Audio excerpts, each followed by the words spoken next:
Olá pessoal, tudo bem? Estamos de volta com mais uma disciplina do curso técnico de informática. Dessa vez nós vamos falar sobre redes de computadores. E nessa aula inaugural, iremos abordar especificamente o assunto arquitetura de redes e os meios de transmissão. Trata-se de uma aula onde nós apresentaremos os conceitos elementares relacionados com as redes de computadores. Vamos lá? Muito bem. Antes de falarmos de redes de computadores, propriamente dito, é preciso que a gente trate antes de alguns aspectos do processo de comunicação. Então, a primeira coisa que a gente vai estar falando é sobre a comunicação de dados. O que é a comunicação de dados? É a troca de informação entre dois dispositivos através de algum meio de comunicação. Quando a gente fala de comunicação de dados, e a figura, inclusive, mostra, a gente pensa em computador, em internet, talvez, mas a comunicação de dados ela acontece em outros contextos que não este. Por exemplo, quando você pega o controle remoto da sua televisão e aperta qualquer um dos botões, há uma comunicação de dados acontecendo ali, né? Então, são dois dispositivos trocando informação através de um meio de comunicação. No caso, o controle remoto com a TV, a informação é o comando que você está dando para a TV, e o meio de comunicação é o ar. É importante que você tenha em mente que, quaisquer que sejam os dispositivos que se comunicam, algumas coisas são comuns no processo de comunicação de dados. Primeiro, a existência de um transmissor, o dispositivo que vai enviar a mensagem, o receptor, que é o dispositivo que vai receber a mensagem,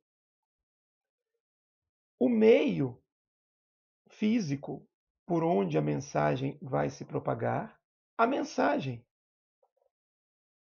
propriamente dita, e aqui a gente pode entender como sendo arquivos de texto, arquivos de vídeo, arquivos de imagem, ou, enfim, qualquer tipo de informação que se deseje transmitir. E o protocolo que vai determinar de que forma esta comunicação de dados vai acontecer.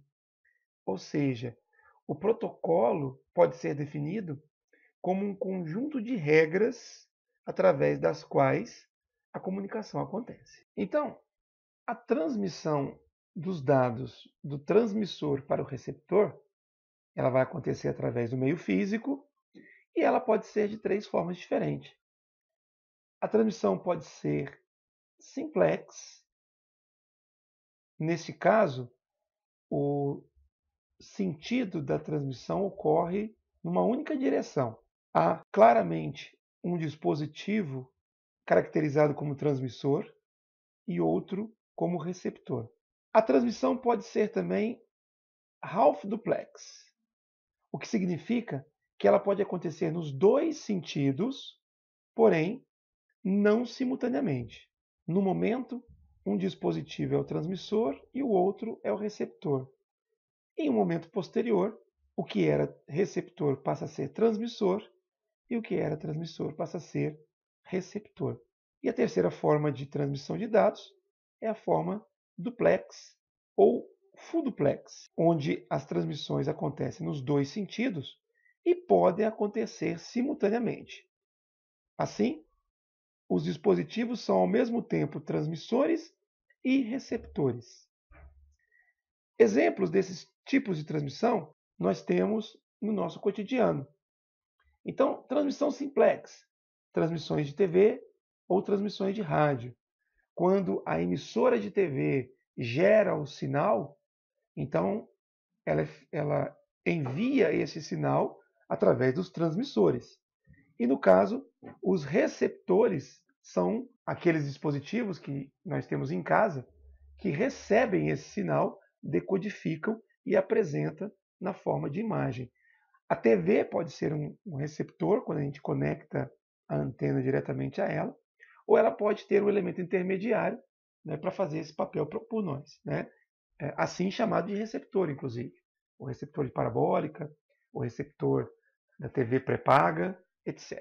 Transmissão Half Duplex pode ser exemplificada com o uso do walk-talk, né? Aqueles aparelhinhos onde uma pessoa fala por vez. Através de um canal de radiofrequência, esses aparelhos se comunicam, porém, para poder falar, a pessoa precisa apertar um botãozinho chamado Push to Talk, né? Aperte para poder falar, e no momento que ela está com esse botão pressionado, ela não consegue escutar qualquer transmissão que porventura seja feita pelo outro lado. Quando ela solta o botão, ela coloca o dispositivo no modo de recepção, ou seja, qualquer transmissão que seja feita pelo outro lado chega até o dispositivo.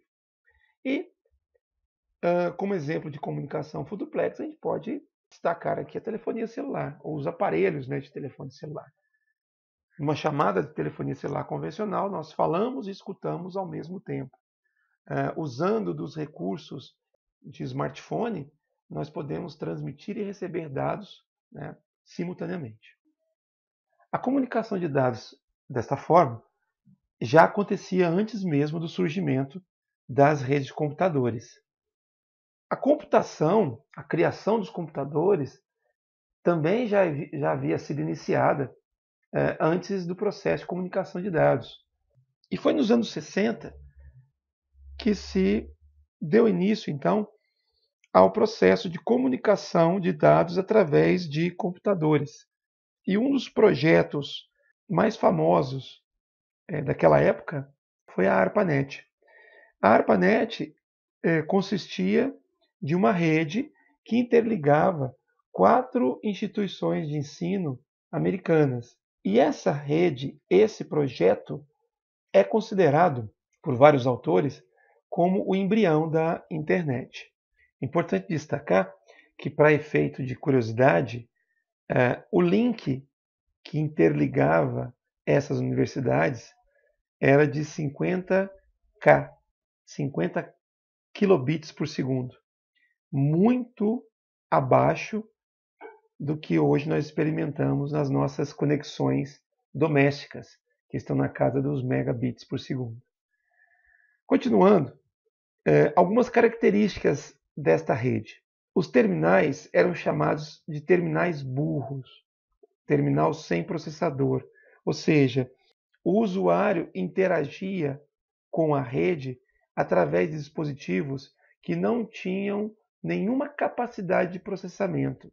Fazendo uma analogia com o que temos hoje, é como se naquela época os terminais fossem compostos apenas de monitor e teclado, e todo o processamento era realizado por um dispositivo, por um computador central que fazia o trabalho propriamente dito, né? Então, havia comunicação com o computador central, né? Então, a ideia é que esse computador central, chamado de mainframe, então a ideia é que tínhamos naquela época é como se nós conectássemos vários monitores e vários teclados a um único computador de grande porte para a época, e esse computador possuía um sistema operacional que gerenciava o uso simultâneo dos seus recursos por parte de vários usuários. Nessa época surgiu o modem. O link que eu falei agora há pouco era um link que utilizava a rede de telefonia convencional, que era analógica. E os computadores, por sua vez, transmitiam os dados de forma digital. Para que essa transmissão pudesse acontecer, era necessário um elemento que, num primeiro momento, convertesse os dados da forma digital para a forma analógica, e na outra ponta, né, um dispositivo que fizesse a conversão contrária, da forma analógica para a forma digital. Esse elemento é chamado de modem. A partir dessa rede, a ARPANET, começou-se a experimentar uma expansão geográfica, né? As redes até então eram restritas a ambientes corporativos, né? Uma sala, um prédio, e a partir desse modelo de rede passou-se a experimentar a possibilidade de comunicação de dados a distâncias maiores.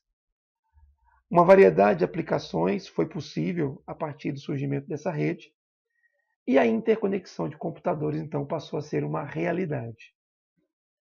Na sequência, foi desenvolvido nos anos 70 um projeto chamado Projeto ARPA, que possuía algumas características, como o início da era da tecnologia de redes de computadores, a distribuição de aplicações em vários computadores interligados, a comutação de pacotes, tão presente nos nossos dias atuais.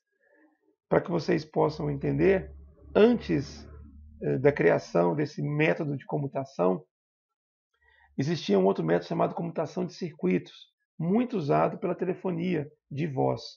Na comutação de circuito, a pessoa que fazia a ligação, através do sistema telefônico, estabelecia um circuito, que é como se fosse um caminho físico, entre o seu aparelho e o aparelho destinatário. E esse circuito, esse caminho, era mantido dedicado àquela ligação durante o tempo de sua duração. Com a comutação de pacotes, essa ideia de canal dedicado para uma chamada, para uma conexão, deixou de existir. Então é possível que vários transmissores se comuniquem com vários receptores simultaneamente, passando inclusive por meios físicos comuns. Divisão em várias camadas funcionais das tarefas de comunicação entre aplicações de computadores distintos. Então, o processo de comunicação tornou-se complexo a tal ponto que, nessa década, nos anos 70, os projetistas definiram um modelo que até hoje é utilizado, que dividia as tarefas de comunicação em camadas, que nós falaremos mais adiante na nossa disciplina. Criação do conceito básico de arquitetura de rede. Então, um conjunto de camadas é o que define uma arquitetura de redes. Criação de protocolos de transporte. Protocolos, como nós dissemos agora há pouco, é um conjunto de regras que estabelece a comunicação. E a elaboração dos mecanismos de controle de fluxo, confiabilidade e roteamento, que nós falaremos mais adiante também na nossa disciplina. Isso tudo permitindo então a interligação de computadores situados em outros países. Uma vez que nós colocamos todas essas informações, nós podemos então agora definir o que são redes de computadores. Então, uma rede de computadores é um conjunto de equipamentos interligados de maneira a trocar informações e compartilharem recursos, como arquivos de dados gravados, impressoras, modems, softwares e outros equipamentos. É importante dizer, para poder deixar bem clara essa definição de redes, que estes equipamentos que serão interligados, eles precisam necessariamente ter uma capacidade autônoma de processamento. Tá? Então, a ideia é que os dispositivos que se conectam, eles possam continuar sendo utilizados, mesmo que a rede se torne inoperante por alguma razão. Né? É o que acontece com os computadores, com os smartphones, né, que nós temos nos dias atuais. Mesmo sem rede, mesmo que a rede não esteja funcionando, é possível que a gente possa operá-los, né, de maneira normal. Okay?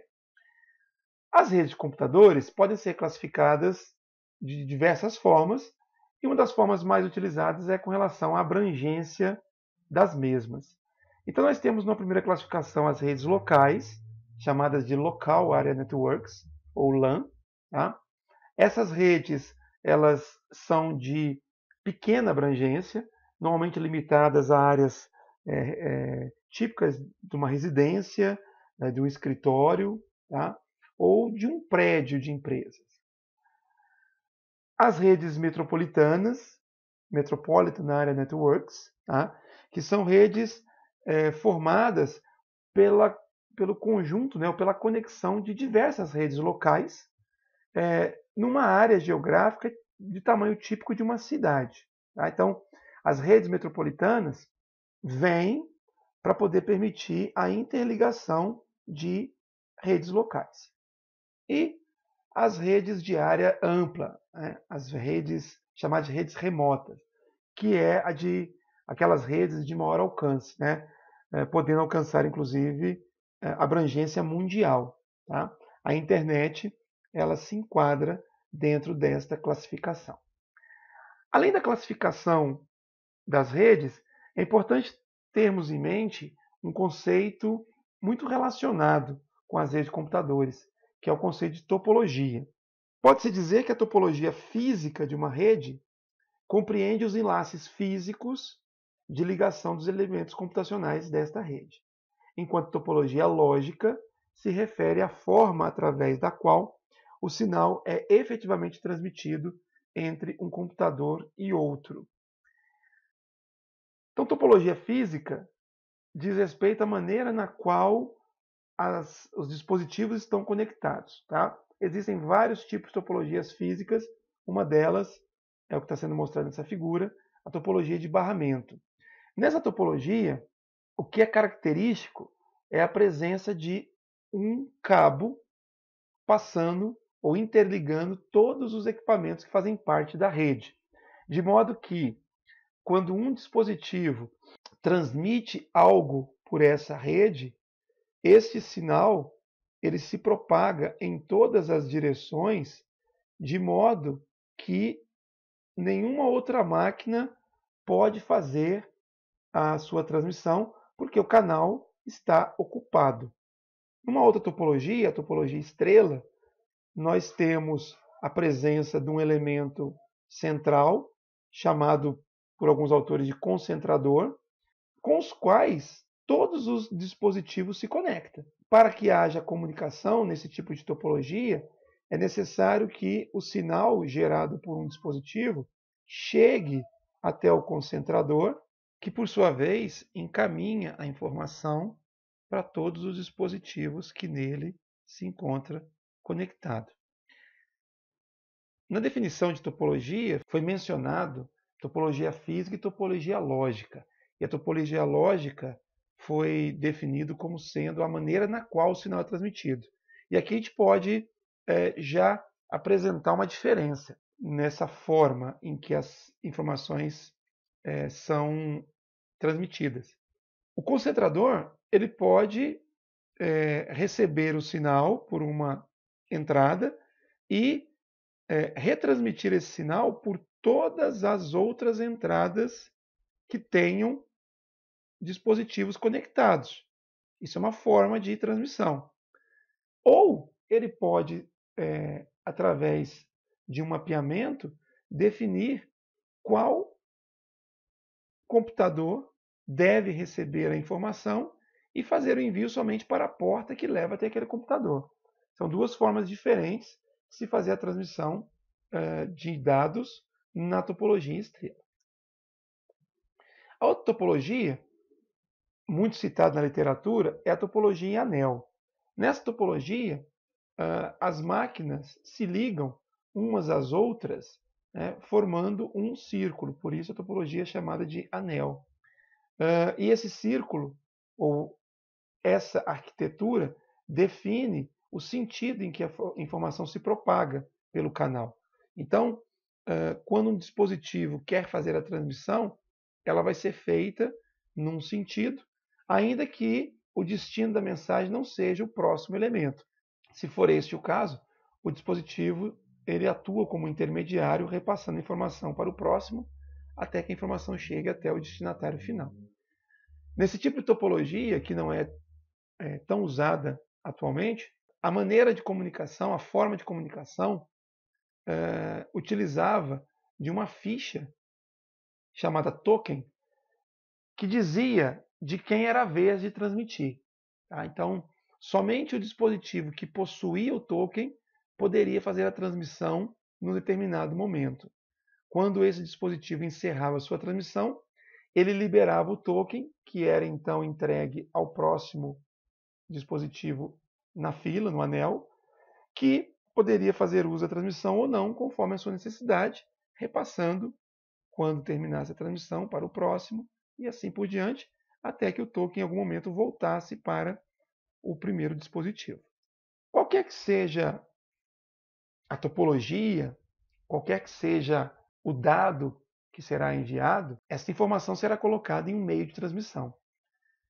O meio de transmissão ele pode ser guiado, e nesse caso é feito o uso de cabos, tá? E os cabos mais utilizados atualmente são esses três mostrados na figura. O cabo coaxial, que tem essa estrutura física mostrada na figura.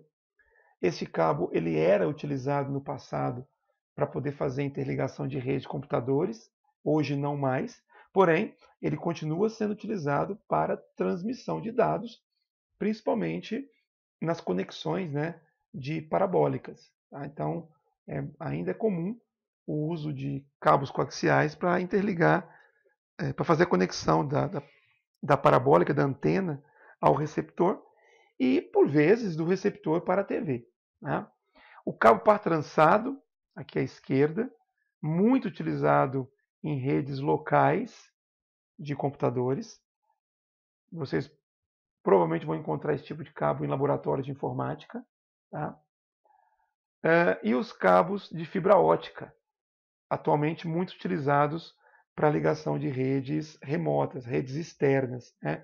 É provável que o seu provedor de internet já forneça esse tipo de meio de transmissão para conectar a sua residência ao provedor e daí para a internet. E além desses meios de transmissão, chamados de meios guiados, existem os meios não guiados. Né? Por exemplo, o ar é um meio de transmissão utilizado, por exemplo, pelas redes Wi-Fi, as redes sem fio. Bom, pessoal, hoje o objetivo é só apresentar alguns conceitos elementares de redes. Espero que isso tenha ficado claro para vocês. Recomendo fortemente a leitura da apostila do nosso curso e a realização dos exercícios que serão disponibilizados na plataforma para serem realizados durante essa semana. Nos encontramos na próxima aula. Tenham todos uma ótima semana e bons estudos.